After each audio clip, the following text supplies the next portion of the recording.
What's your favorite beer? An open one?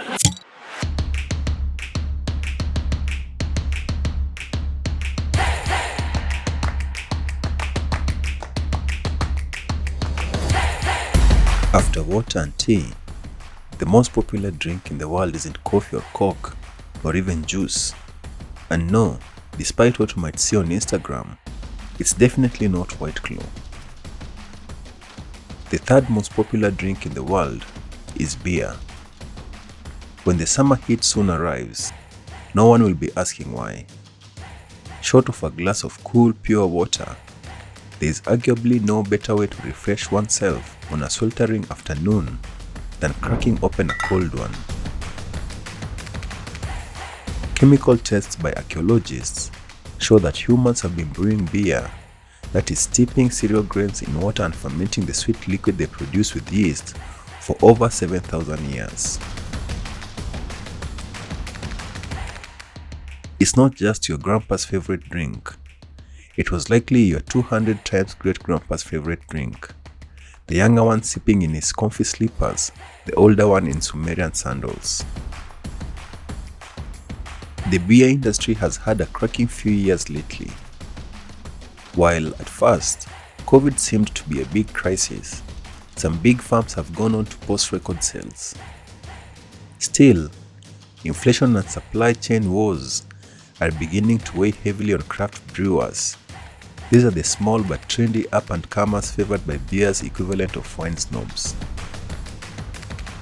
And that's what we'll be looking at today: the state of the beer industry and its future potential. We won't be going back as far as ancient Sumeria.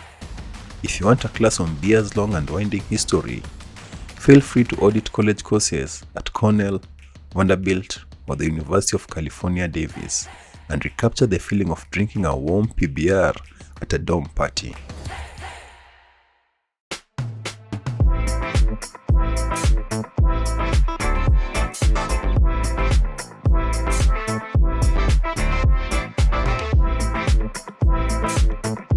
Even if you think that beer is the preferred beverage of poors, the economic punch of a pint is undeniable. 23 million jobs, or 1 in every 110 jobs on earth, in industries as varied as farming, delivery, and retail, are supported by the beer sector. That's according to a February 2022 report from Oxford Economics, one of the very first to attempt to assess beer's global economic footprint.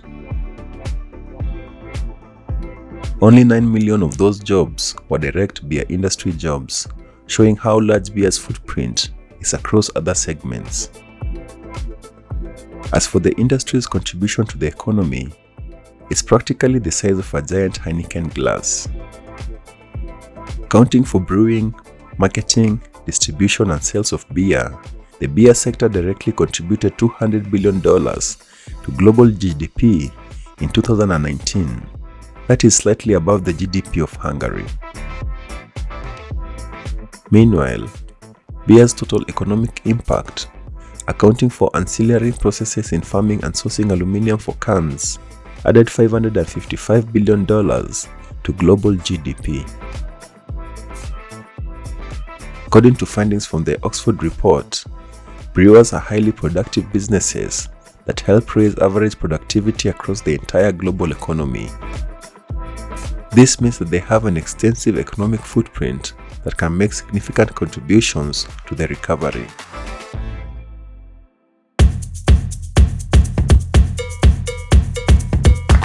Okay, so beer is a big and important industry for the global economy. That's not in doubt. But is it a growing industry? Now that's slightly fuzzy, kind of like your brain the morning after one too many Modelos. Before the pandemic, the US beer industry was in a bit of a slump. Consumption had declined 2.8% from 2015 to 2018 as people sought to eliminate carbs and turned to popular diets like Whole30 or embraced teetotaling altogether. That led to a sales realignment of sorts.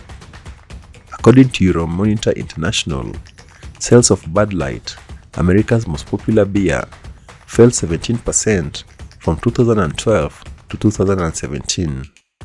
The total sales accounted to $14.5 billion. Other beers, such as Budweiser, Coors Light, Miller Lite, who are the three other leaders, also lost momentum. However, the sales of low-carbs beer soared.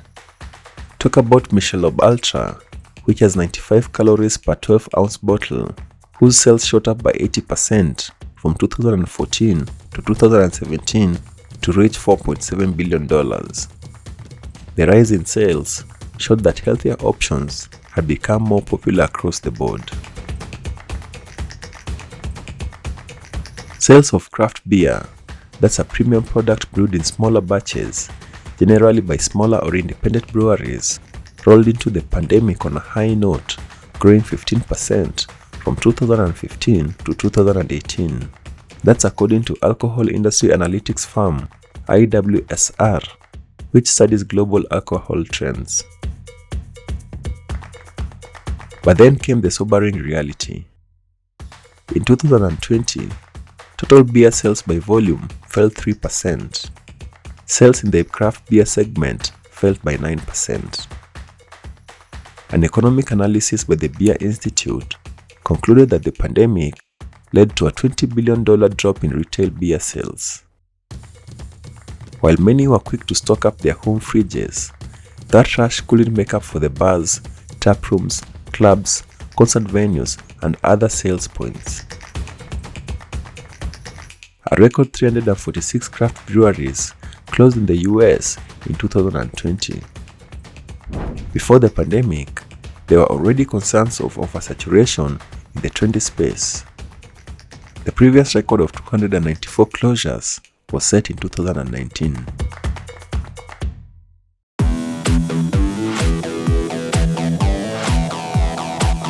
While 2021 saw a turnaround of sorts, with craft beer sales rising by volume to 8% compared to a 1% rise in overall beer sales, many of America's 9,000 craft breweries are operating on slim margins as inflation has sent their material costs through the barrel's roof. Even with a bounce back year, many breweries are still struggling. 2022 is going to be a make or break year for many breweries. According to preliminary data, closures are likely to increase this year as rising costs, rent, and supply chain snarls weigh heavily.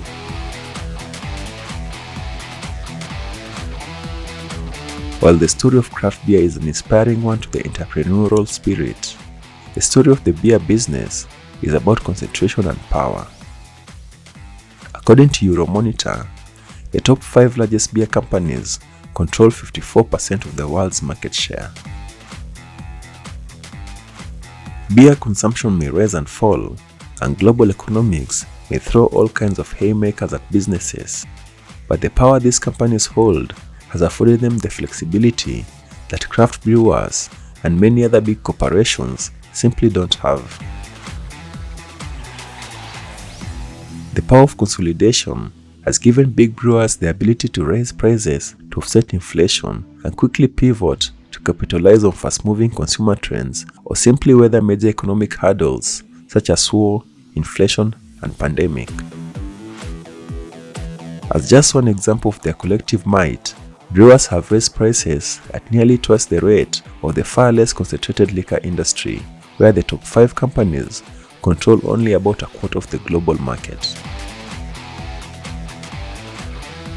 While consolidation is dandy for beer's biggest players, the US Treasury asked the Justice Department earlier in 2022 to study whether acquisitions of craft brewers by big brewers has hurt prices or stifled innovation in the country's beer market.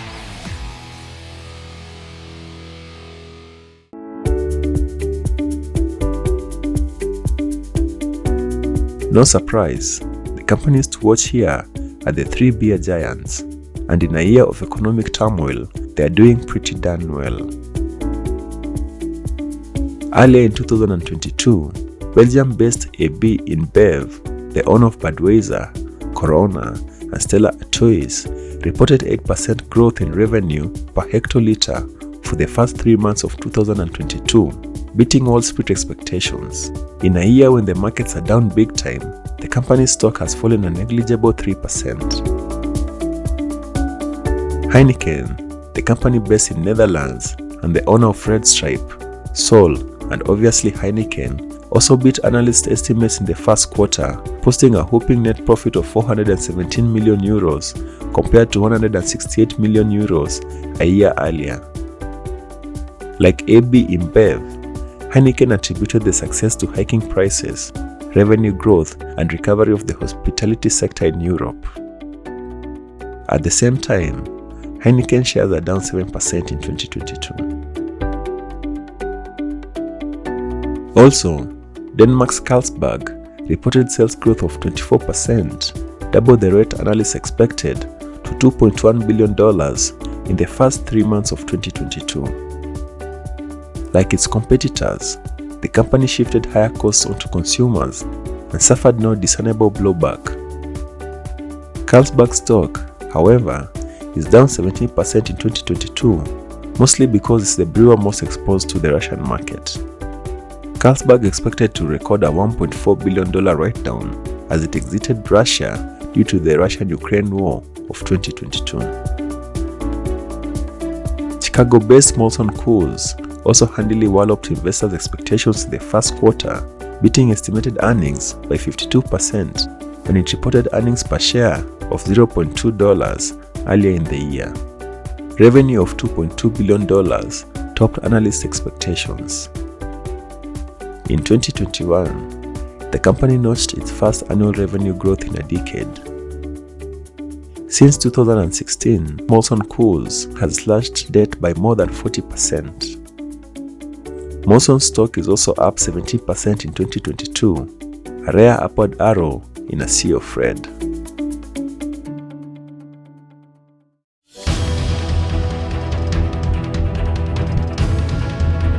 In every case where beer companies have weathered financial turmoil better than the broader market in 2022, one common strength emerged: the beer consumer willing to pay extra in the face of record inflation. Beer remains the most popular alcohol among Americans, with 4 in 10 calling it a drink of their choice, according to Gallup. This number has held mostly steady for over 15 years. Overall, the global beer market is expected to grow at a compound annual growth rate of 3.7% to $989 billion in 2028, according to Fortune Business Insights. That steady growth is a testament to a sector that is as mature as it gets. After all, how many industries can say their product has outlasted the Sumerian and Chinese dynasties, the Roman and British empires, as well as all 22 seasons of Cheers and Fraser? Brewers can.